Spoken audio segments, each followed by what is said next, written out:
Kita lihat di dalam kitab Kejadian pasal 37, kita akan bahas masih dalam ayat pokok tentang visi, tentang the journey. Tetapi saya menyampaikan juga Kejadian 40 ayat 14, Kejadian 40 ayat 14 dulu. Ini kekurangan Yusuf ya Bapak Ibu Saudara ya. Masih ada keterbatasan Yusuf, kekurangan Yusuf juga ya. Gak beda dengan kami ya Bapak Ibu. Yusuf orang hebat. Kejadian 40 ayat 14, tetapi ingatlah kepadaku apabila keadaanmu telah baik.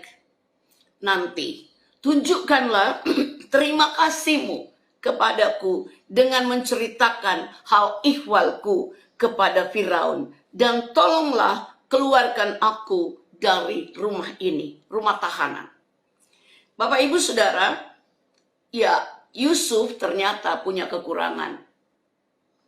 Yusuf ternyata tidak selalu melakukan hal-hal yang sempurna.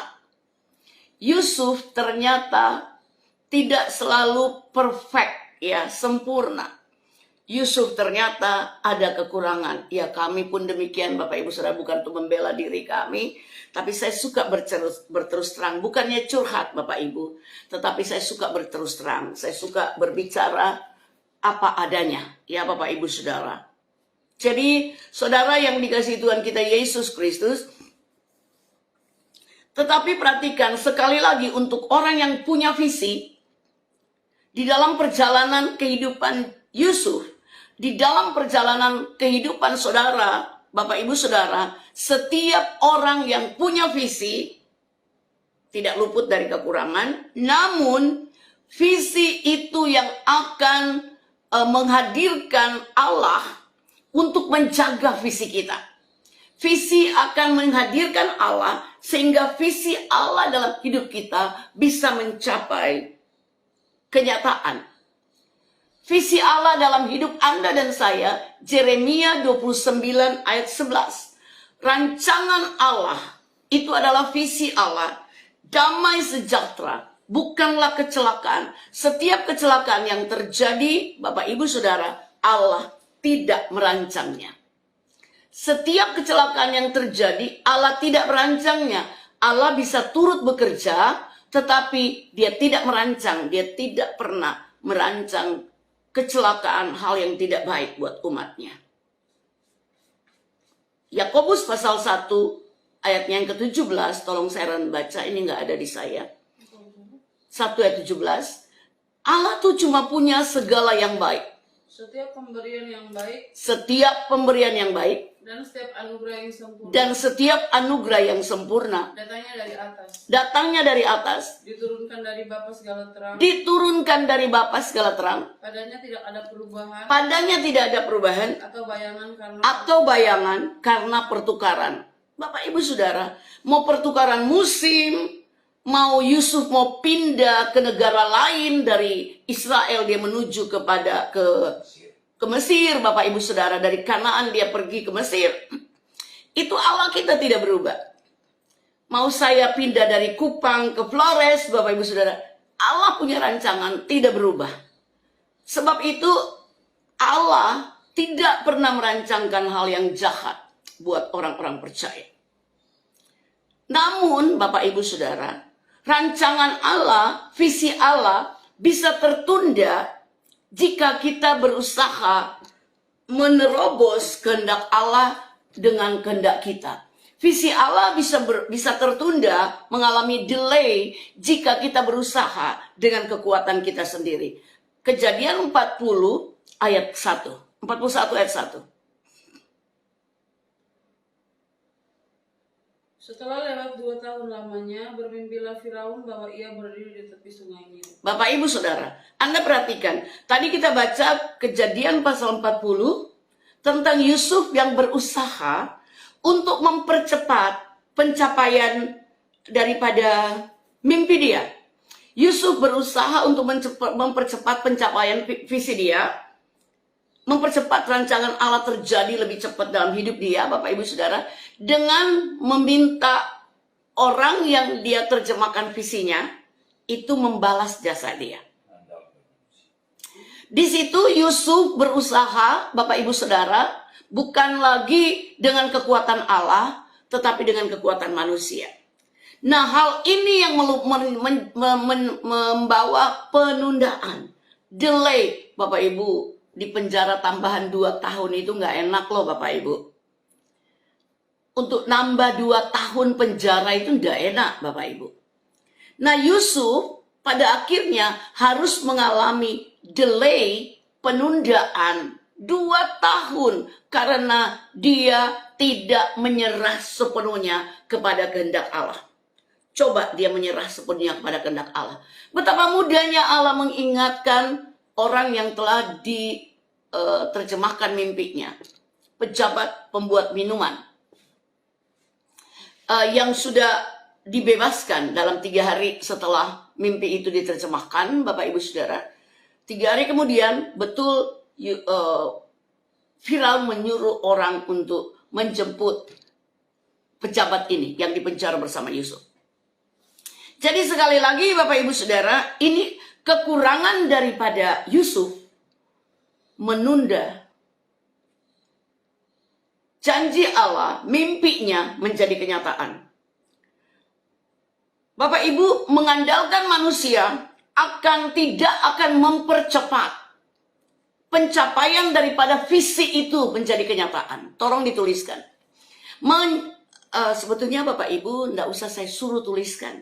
Kalau saudara temukan kalimat-kalimat yang penguatan Bapak Ibu Saudara, itu apa ya? Saya katakan itu rema. Itu rema buat kita Bapak Ibu. Tadi saya bilang apa? Mengandalkan kekuatan manusia, bukan kekuatan Allah, akan menunda visi kita menjadi kenyataan. Saudara, berserah kepada waktunya Allah, dengan terus mengandalkan Allah, akan mempercepat visi kita menjadi kenyataan. Seharusnya Yusuf tidak lagi menunggu 2 tahun, Bapak Ibu. Saat hari jadinya Firaun, justru Yusuf bisa dibebaskan. Yusuf justru bisa dibebaskan bersama-sama dengan orang itu ya Bapak Ibu Saudara. Ya, dengan pejabat itu. Tetapi Yusuf harus menanggung akibat dari mengandalkan manusia. Yusuf, orang yang bervisi ini, kekurangannya ini, mengandalkan manusianya ini Bapak Ibu Saudara, meminta jasanya untuk dibalas, justru menunda 2 tahun. Yusuf dalam penjara tetap punya mimpi. Nah, pada 2 tahun setelah penjabat ini dibebaskan Bapak Ibu, Raja Firaun bermimpi. Dan pada waktu itulah pejabat minuman ini baru sadar bahwa ada orang yang pernah menolong dia dan dia ingatkan itu kepada Firaun. Nah, tolong dilanjutkan ayatnya. Tampaklah itu. Ayat 17. Ayat 14, sampai 17, 41. Kemudian Firaun menyuruh memanggil Yusuf. Segeralah ia dikeluarkan dari tutupan. Ia bercukur dan berganti pakaian lalu pergi menghadap Firaun. Jadi Yusuf itu berewokan ya, berjanggut karena nggak cukuran ya. Dia ada dalam penjara, tidak ada salon untuk bisa membersihkan wajahnya. Terus Firaun kepada Yusuf, aku telah bermimpi dan kata Firaun, pun tidak ada yang dapat mengartikannya. Seorang pun tidak dapat mengartikannya. Tapi telah kudengar tentang engkau. Hanya dengan mendengar mimpi saja. Engkau dapat mengartikannya. Yusuf menjawab Firaun. Bukan sekali-sekali aku. Melainkan Allah juga yang akan memberitahukan kesejahteraan kepada Tuanku Firaun. Lalu berkatalah Firaun kepada Yusuf. Iya, lanjut. Dalam mimpiku itu aku berdiri di tepi sungai Nil. Agak lebih besar suaranya. Lalu berkatalah Firaun kepada Yusuf, dalam mimpiku itu aku berdiri di tepi sungai Nil. Yes. Terus Lalu tampaklah dari sungai Nil itu keluar 7 ekor lembu yang gemuk badannya dan indah bentuknya dan makan rumput yang di tepi sungai itu. Ya, Tapi kemudian tampaklah juga keluar 7 ekor lembu Jesus yang Lord. lain, kulit pemalu tulang, Jesus Lord. sangat buruk bangunnya dan kurus badannya. Tidak pernah kulihat yang seburuk itu di seluruh tanah Mesir. Lembu yang kurus dan Bayangkan Bapak Ibu Saudara, ini lembu kurus banget terus. lembu yang kurus dan buruk itu memakan ketujuh ekor lembu gemuk. Lembu kurus, yang kurus, gak karu-karuan, justru memakan yang gemuk. Artinya, langsung saja 28-32, Yusuf menerangkan arti. Jadi sebelumnya, Sharon tolong baca dulu Amsal 22, atau saya baca Amsal 22 ayat 29, Sharon melanjutkan Kejadian 41 ayat 28-32. Bapak Ibu Saudara, Amsal 22 ayat 29, pernahkah engkau melihat orang yang cakap dalam pekerjaannya? Orang yang cakap dalam pekerjaannya ini bukan orang yang pinter, bukan orang yang sekolah tinggi, bukan. Tetapi orang yang cakap dalam pekerjaannya adalah orang yang mengikuti tuntunan visi. Orang yang punya visi akan dituntun untuk mengerjakan misi, mengerjakan sesuatu dengan kecakapan yang daripada Tuhan. Karena visi ini datangnya daripada Tuhan, maka orang yang cakap yang dimaksudkan Amsal 22-29 adalah orang yang punya visi, yang akan dituntun menuju kepada visinya, kepada bertemu dengan bukan orang-orang hina, tapi berdiri di hadapan orang-orang besar, raja-raja. Dia akan berdiri bukan di hadapan orang-orang yang hina. Inilah Yusuf. Yusuf bukan pinter karena pendidikan tinggi. Yusuf bukan cakap karena kekuatan diri dia, tetapi dia cakap karena visinya dia tangkap daripada Allah, dan Allah menuntun orang yang bervisi. Orang yang bervisi tidak berjalan dalam kekuatannya, tapi orang bervisi berjalan dalam kekuatan Allah. Sebab itu ketika Yusuf berusaha mengandalkan kekuatannya, Allah menunda 2 tahun. Lanjut, Sharon. Iya. Inilah maksud perkataanku. Mimpi Firaun ini artinya ini. Inilah maksud perkataanku ketika aku berkata kepada tuanku Firaun, Allah telah memperlihatkan kepada tuanku Firaun apa yang hendak dilakukannya. Bayangkan Bapak Ibu Saudara, Firaun pun mendapatkan visi daripada Allah. Visi Allah itu dia nggak ngerti, dia nggak bisa nangkap. Dia butuh orang cakap seperti Yusuf untuk menerangkan. Ketahuilah tuanku, akan datang 7 tahun kelimpahan di Akan ada 7 tahun kelimpahan di seluruh tanah Mesir. Seluruh tanah Mesir. Kemudian akan timbul 7 tahun Tapi kelaparan. juga sesudah 7 tahun kelimpahan akan muncul 7 tahun kekurangan. Maka akan dilupakan segala kelimpahan itu di tanah Mesir. Maka segala kelimpahan itu akan akan habis. Karena kelaparan itu mengurus keringkan negeri ini. Karena apa Bapak Ibu Saudara? Kelaparan mengurus keringkan negeri ini. Terus Sesudah itu akan tidak kelihatan lagi bekas-bekas kelimpahan di negeri ini. Bapak Ibu Saudara, bekas-bekas kelimpahan itu, bekas-bekas kejayaan, bekas-bekas kekayaan Mesir itu, Bapak Ibu akan tidak kelihatan lagi. Kenapa? Sebab sangat hebatnya kelaparan itu. Kelaparan itu amat sangat hebat. Sampai 2 kali mimpi itu diulangi bagi tuanku Firaun. Bayangkan Bapak Ibu, dia sampai tahu, Yusuf mengetahui berapa kali mimpi itu diulangi. Sampai 2 kali. Lalu Berarti hal itu telah ditetapkan Allah. Bapak Ibu, dengan 2 kali mimpi itu terjadi, Allah telah menetapkan, dan kalau Allah sudah menetapkan, tidak ada yang bisa merubahnya. Lanjut. Dan Allah akan segera melakukannya. Maka Allah akan segera melakukannya. Bapak Ibu yang dikasihi Tuhan kita Yesus Kristus, perhatikan. Ini amat sangat keadaan yang amat sangat dahsyat akan terjadi atas Mesir. Nah, itu cuma diketahui oleh orang yang punya visi. Itu hanya bisa dimengerti karena Allah yang memberikan pengertian itu hanya kepada mereka yang punya visi, Bapak Ibu Saudara. Yang nggak punya visi, sorry to say, engkau nggak akan ngerti apa-apa. Engkau nggak bakal ngerti apa-apa. Ketika orang yang bervisi berbicara dengan engkau nggak bakal ngerti apa-apa. Makanya saya katakan kemarin, orang yang punya visi, biarlah engkau ada di dalam lingkaran orang-orang yang bervisi. Jangan duduk di antara pencemooh yang akan mencemooh visi Anda. Bapak Ibu Saudara yang harus yang dikasih oleh Tuhan kita Yesus Kristus. Lalu inilah saat pengangkatan, saat Yusuf dimuliakan. Ayat 41, 43. 41-43. Lalu Firaun menyuruh menaikkan Yusuf dalam keretanya yang kedua. Artinya Yusuf langsung menjadi orang kedua. Wow.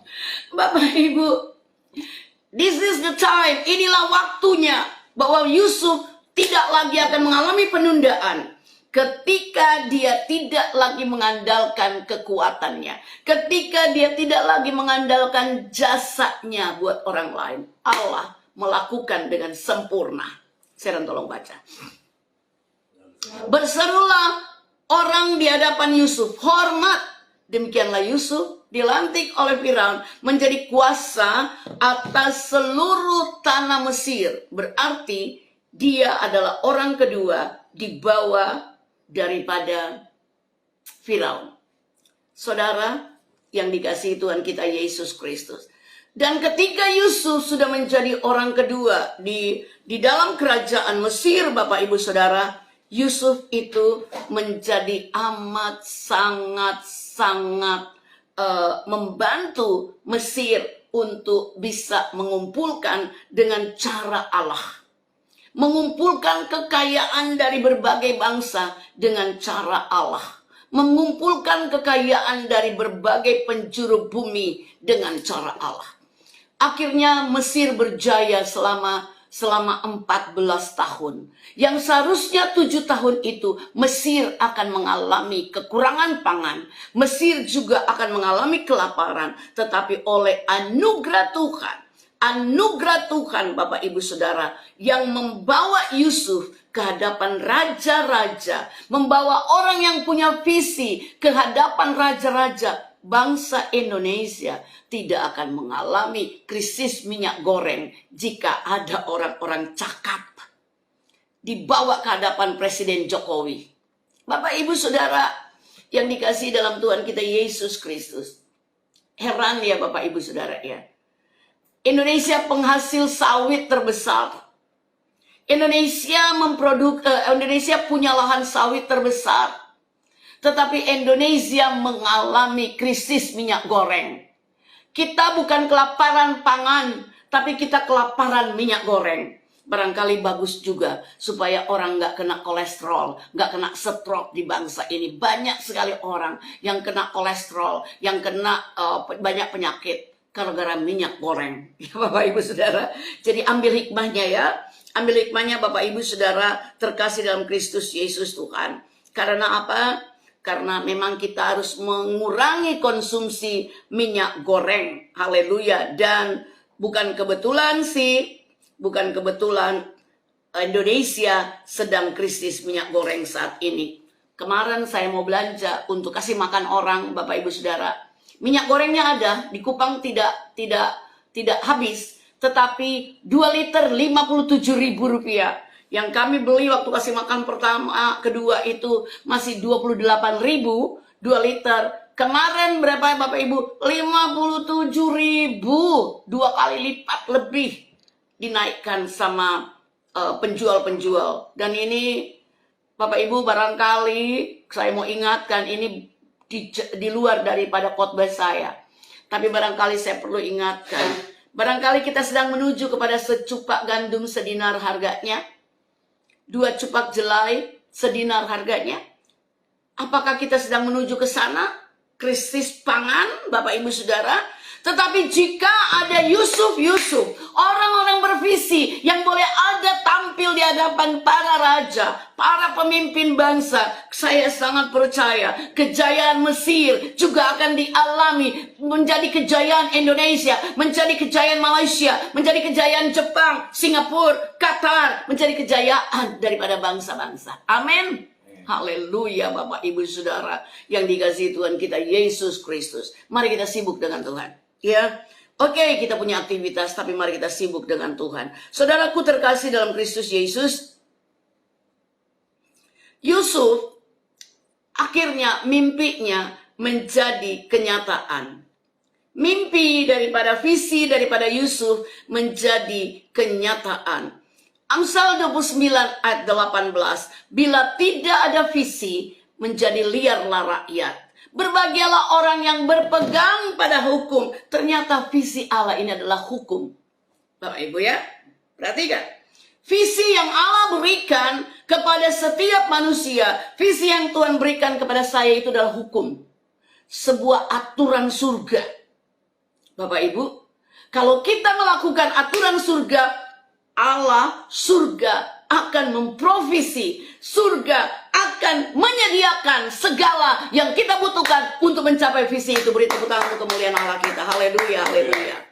Saudaraku yang dikasihi Tuhan kita Yesus Kristus, cuman orang-orang cakap di sini adalah orang yang punya visi, orang yang dikendalikan, orang yang digerakkan, orang yang didriven by the vision. Cuma orang-orang yang digerakkan oleh visi yang akan dipercayakan Allah hal-hal yang luar biasa ini. Menjadi solution maker, menjadi apa sih solution maker? Penyelesai masalah. Iya. Saudara yang dikasihi Tuhan kita Yesus Kristus, yang terpenting dalam hidup ini adalah firman Allah. Ternyata visi ini adalah hukum, adalah firman Allah. Jika kita punya visi, kita punya kebenaran firman Allah. Yohanes 8 ayat 32. The truth will set you free. Dan kamu akan mengetahui hukum. Kamu akan mengetahui kebenaran. Kamu akan mengetahui visi. Dan kebenaran, visi, hukum itu akan memerdekakan kamu. Haleluya. Dan you shall know the truth and the truth will set you free. Haleluya. Umat Tuhan yang dikasihi Tuhan kita Yesus Kristus, kita perlu bukan sekedar kita tahu Alkitab, tetapi kita ngerti dengan isi Alkitab. Kita ngerti kebenaran itu. Kalau kita tahu kebenaran, kebenaran akan memerdekakan kita. Yusuf tahu kebenaran, Yusuf tahu firman Allah, Yusuf punya visi, dan visinya memerdekakan satu bangsa. Bahkan bukan cuma memerdekakan satu bangsa, memerdekakan bangsa-bangsa yang lain yang datang membeli pangan di Mesir. Termasuk siapa? Keluarga Yusuf. Jadi mimpi Yusuf itu sebetulnya sederhana Bapak Ibu ya. Mimpi Yusuf itu cuman begini, gandum daripada saudara-saudaranya 11 orang ini tunduk di hadapan gandumnya Yusuf. Keren enggak Bapak Ibu? Visinya cuman itu doang. Dan yang kedua, ya, bahwa bulan, matahari dan 11 bintang sujud kepada satu bintang Yusuf Bapak Ibu Saudara. Cuman itu, artinya Yusuf punya visi untuk memelihara keluarganya. Yusuf punya visi untuk keluarganya terpelihara di masa sukar dan sulit. Tetapi karena perbuatan keluarganya, saudara-saudaranya, Bapak Ibu Saudara, dia akhirnya harus terjual sampai ke Mesir. Saudara perhatikan, akhirnya Mesir pun mengalami dampak daripada visi Yusuf. Keren, haleluya. Jadi orang yang bervisi, orang yang punya visi, bukan cuma keluarganya yang akan ditolong, diberkati oleh Allah, tapi bangsa-bangsa pun akan ditolong dan diberkati oleh Allah. Dan ini hati Allah. Karena hati Allah bukan cuma untuk satu keluarga. Hati Allah bukan cuma untuk satu keluarga Nuh, tapi hati Allah untuk bangsa-bangsa. Hati Allah untuk menyelamatkan bangsa-bangsa. Yohanes 3 ayat 16. Karena begitu besar kasih Allah akan dunia ini, sehingga ia telah mengaruniakan anaknya yang tunggal, supaya barang siapa yang percaya kepadanya tidak binasa, melainkan beroleh hidup yang kekal. Bapak Ibu Saudara, sekali lagi, jika engkau tahu kebenaran, kebenaran itu akan memerdekakan engkau. Ini sola gratia, sola scriptura. Ini yang digagas oleh Martin Luther. Martin Luther ini penggagas daripada Protestan, ya, yang memprotes kebenaran di gereja besar, di mana dia dulu menjadi padri di situ. Martin Luther menjadi padri di gereja besar itu, Bapak Ibu Saudara, dan kemudian dia belajar Alkitab. Roh Kudus memberikan pengurapan ilham kepada dia. Roh Kudus memerdekakan dia melalui firman yang dia baca. Jadi ketika dia mengetahui kebenaran, dia dimerdekakan. Dia dimerdekakan bahwa keselamatan itu bukan karena perbuatan baik manusia, tetapi keselamatan itu adalah karena kasih karunia Allah. Ini yang ditemukan oleh Martin Luther ketika dia menggagas sola scriptura, bahwa hanya kebenaran firman Allah yang akan memerdekakan kita. Hanya percaya oleh iman, oleh iman kepada Yesus kita akan diselamatkan. Efesus pasal 2 ayat 8 dan 9. Kita tidak usah baca. Nah, saudara yang dikasihi Tuhan kita Yesus Kristus, kenapa kita tertawan? Kenapa kita seperti terbelenggu, nggak bisa buat apa-apa? Kenapa kita capek? Kenapa kita putus asa? Karena kita tidak tahu kebenaran. Bapak, Ibu, Saudara, orang yang hidupnya seperti orang tawanan, nggak bisa melakukan apa-apa. Dia nggak punya visi. Kenapa, Bapak, Ibu, Saudara? Karena dia nggak tahu kebenaran. Dia tidak tahu kebenaran. Yang akan memerdekakan kita hanyalah kebenaran. Yang akan memerdekakan kita cuma kebenaran, Bapak, Ibu. Bukan dengan pengetahuan manusia. Kemarin dalam perjalanan darat yang kami harus tempuh kurang lebih 5 jam, Bapak, Ibu, Saudara. Kami ngobrol firman Tuhan di jalan bersama Pastor Ferry. Dan saya bilang begini, Tuhan kan adalah hikmat ya. Kalau begitu orang-orang yang berhikmat di dunia ini juga diberikan hikmat sama Tuhan gitu ya. Jadi bukan cuma orang-orang yang takut akan, karena kan firman Tuhan bilang begini, takut akan Tuhan adalah permulaan daripada pengetahuan. Artinya Bapak, Ibu, Saudara, cuma orang-orang yang takut akan Tuhan yang dapatkan pengetahuan. Jadi Pastor Ferry bilang, pengetahuan apa dulu gitu ya Bapak, Ibu. Pengetahuan apa dulu. Nah, kita mengklaim bahwa, makanya saya bilang gini, Pak Jokowi itu pinter banget loh, banyak hikmatnya gitu loh. Tapi dia nggak percaya Yesus gitu kan, seperti itu. Tetapi saudaraku, memang pada akhirnya kami mentok di sini Bapak, Ibu, bahwa memang Allah kita nggak bisa kita ngerti dengan akal kita, nggak bisa. Allah kita nggak bisa kita ngerti dengan akal kita, Bapak, Ibu, Saudaraku terkasih dalam Kristus Yesus. Kenapa? Allah kita nggak terukur. Allah kita nggak terukur. Kebenaran manusia, kepandaian manusia itu, Bapak, Ibu, Saudara, itu kan kotor. Iya, nya Allah. Kebodohannya Allah. Jadi kita mau gaya bagaimana di hadapan Tuhan, Bapak, Ibu, Saudara. Makanya mari tunduklah kepada Allah. Lebih baik kalau kita tunduk kepada Allah, kalau kita jatuh juga ke tangan Allah. Amin. Biar kita remuk, tapi Tuhan, tangannya yang membentuk kita dari debu tanah itu akan sanggup mengubah kita kembali menjadi bejana yang luar biasa, indah dan cantik, Bapak, Ibu, ya. Itulah tangan Tuhan. Maka itu mari andalkan Tuhan, Bapak, Ibu, brother, sister, semuanya ya. Andalkan Tuhan dalam kehidupan kita supaya apa?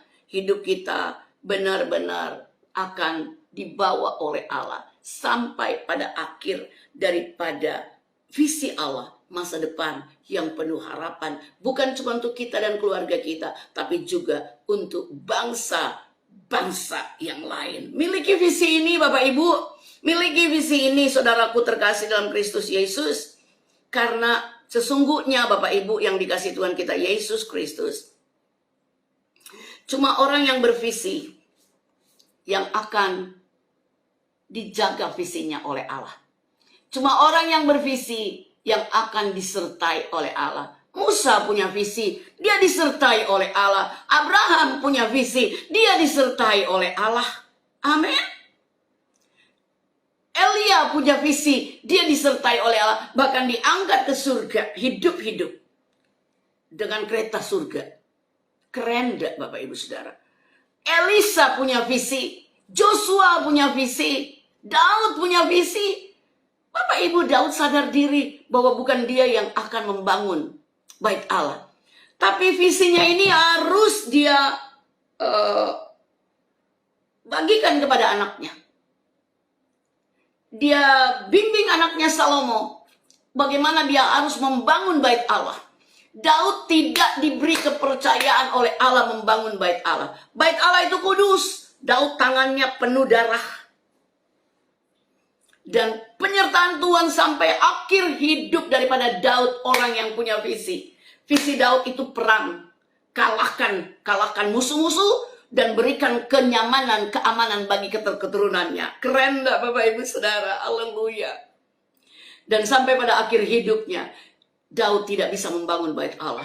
Karena visi membangun bait Allah diberikan oleh Allah kepada anaknya. Tapi Daud ikut andil dengan mengumpulkan harta. Dia menyumbangkan hartanya untuk bahkan emasnya bertalenta-talenta, berkilo-kilo Bapak Ibu Saudara.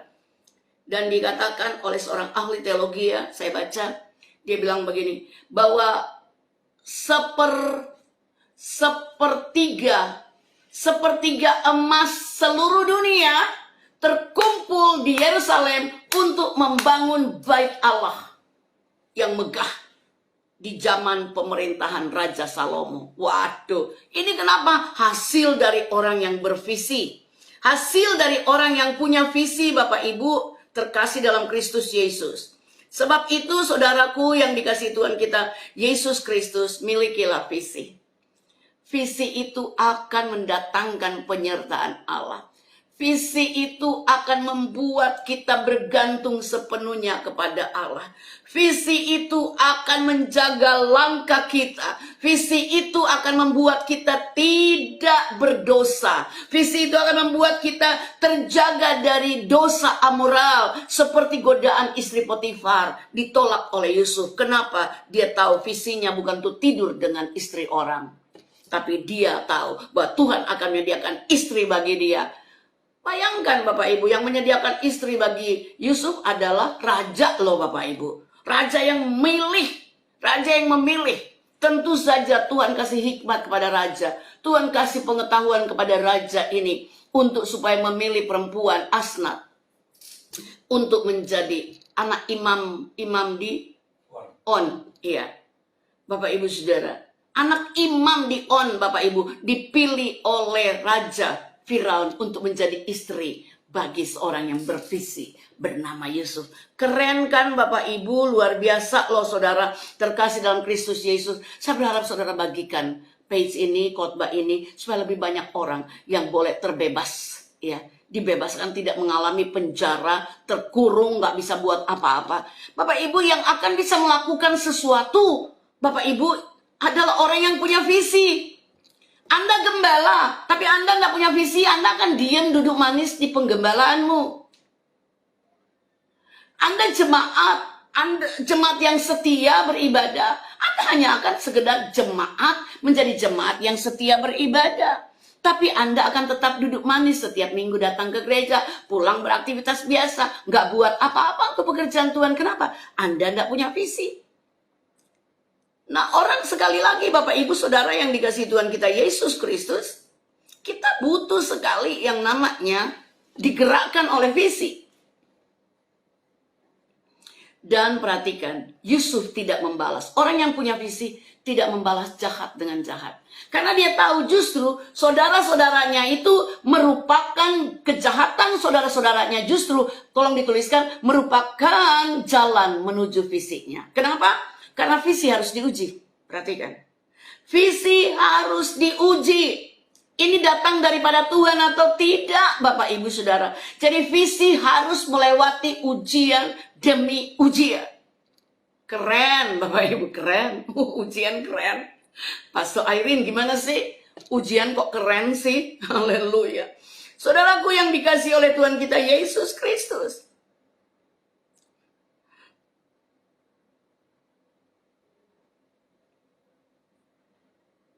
Haleluya. Haleluya. Tuhan Yesus kita baik loh Bapak Ibu Saudara ya. Tuhan Yesus memberikan kepada kita hal-hal yang dahsyat, hal-hal yang luar biasa, hal-hal yang hebat Bapak Ibu Saudara. Tuhan mau kita bergerak, Tuhan mau kita ini Tuhan mau kita ini dibebaskan dari penjara-penjara kita. Bahkan ada penjara hati ya Bapak Ibu Saudara. Yusuf tidak mengalami penjara hati. Walaupun dia dihianati saudara-saudaranya, dijahatin saudara-saudaranya. Dia tidak mengalami penjara hati. Penjara hati itu adalah kepahitan, kemarahan, kepengen balas dendam, Bapak Ibu Saudara. Yusuf tidak mengalami penjara hati. Ayat 40, pasal 45 ayat 5, tolong Seren baca. 45 ayat 5. Tetapi sekarang janganlah bersusah hati dan janganlah menyesali diri karena kamu menjual aku ke sini. Bapak Ibu perhatikan. Sebab untuk memelihara kehidupanlah Allah menyuruh aku mendahului kamu ke sini, ke Mesir. Yusuf tidak memiliki penjara hati. Yusuf hatinya lemah lembut. Orang yang hatinya lemah lembut itu adalah orang-orang yang tidak membenci, tidak menyimpan kesalahan orang lain, Bapak Ibu Saudara. Yusuf itu punya hati yang lemah lembut. Orang yang punya hati yang lemah lembut itu memiliki kemurahan hati, di mana dia akan bisa melupakan kejahatan orang lain terhadap dia. Jahat apa yang dilakukan oleh saudara-saudara Yusuf. Bohong lagi sama ayahnya Yakub. Yakub ditipu. Kenapa ya? Yakub suka nipu orang. Sampai akhir umur hidup Yakub tuh ditipu. Bahkan ditipu oleh siapa, saudara? Anak-anaknya sendiri. Ditipu bahwa Yusuf itu sudah dimakan sama binatang buas. Nih, pakaiannya tercabik-cabik ayah. Tercabik-cabik nih. Berlumuran darah. Bapak Ibu Saudara yang terkasih dalam Kristus Yesus. Jadi inilah Yusuf yang kita belajar. The journey of Joseph. Yang kita belajar pada sudah 3 kali. Saya belum habis, ternyata masih ada. Nanti malam kita akan sambung lagi Bapak Ibu Saudara. Yusuf ini punya hati yang lemah lembut. Yusuf ini tidak balas dendam pada saudaranya. Karena dia tahu Roma 8 ayat 28. Allah turut bekerja dalam segala perkara. Allah berkuasa mengatasi segalanya. Allah kita turut bekerja bersama-sama untuk mendatangkan kebaikan bagi orang yang punya kasih. Orang yang mengasihi Allah, orang yang punya kemurahan Allah. Dan Allah tahu Yusuf ini memiliki favor, memiliki kemurahan hati. Maka Allah turut bekerja bersama-sama dengan dia. Allah izinkan saudara-saudaranya melakukan kejahatan. Bapak Ibu Saudara, sekali lagi tadi yang saya bilang, visi harus diuji.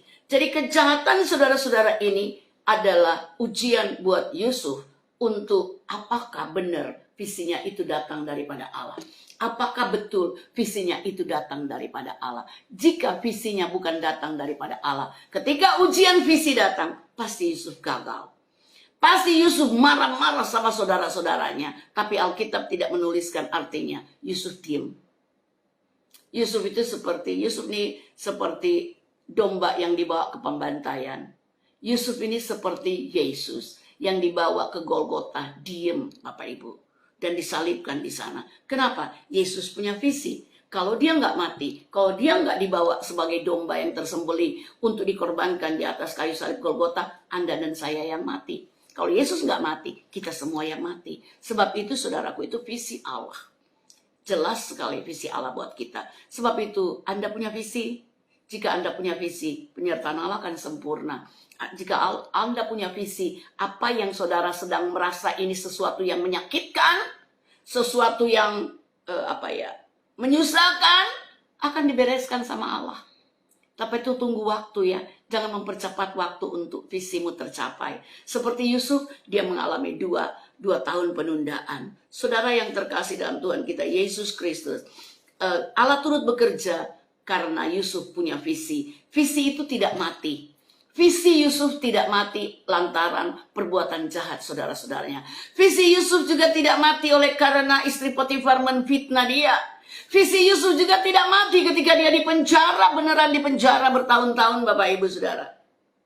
Tapi visi itu justru menghidupkan Yusuf. Visi itu menghidupkan Yusuf, dia tidak putus asa ketika istri Potifar bilang bahwa Yusuf mau memperkosa dia. Padahal istri Potifar yang mau memperkosa Yusuf kan. Dia tidak putus asa ketika dia masuk penjara, Bapak Ibu Saudara. Dia pun tidak putus asa ketika orang sepenjara dia ditolong dan tidak balas jasa, Bapak Ibu. Dia pun tidak putus asa. Karena visi itu dijaga oleh Allah. Dan visi itu menghidupkan orang yang punya visi. Saudara, jika engkau punya visi, visi itu akan menghidupkan saudara. Tuhan kasih visi ke kami untuk buka page 2 bersama Pastor Ferry Irene. Secara fisik seringkali saya bilang, Tuhan saya lemah, saya nggak bisa lagi. Saya nggak mampu Tuhan. Tetapi karena visi inilah Tuhan menghidupkan semangat kami. Tuhan menghidupkan kami Bapak Ibu Saudara. Visi ini juga menghidupkan kami untuk tetap kasih makan orang. Saya bilang, Tuhan saya nggak mampu Tuhan. Tapi Tuhan memampukan. Sebab itu Bapak Ibu Saudara, miliki visi.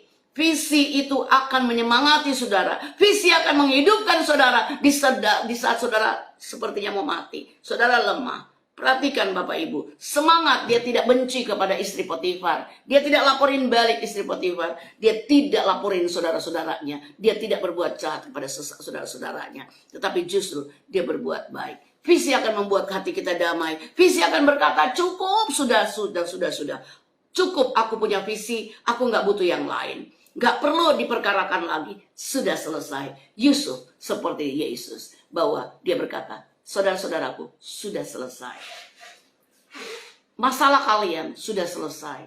Aku tidak membenci kalian. Aku tidak akan membalas kalian dengan yang jahat. Tapi aku membalas kalian dengan kebaikan. Bisakah kita semurah hati? Sehebat hati Yusuf.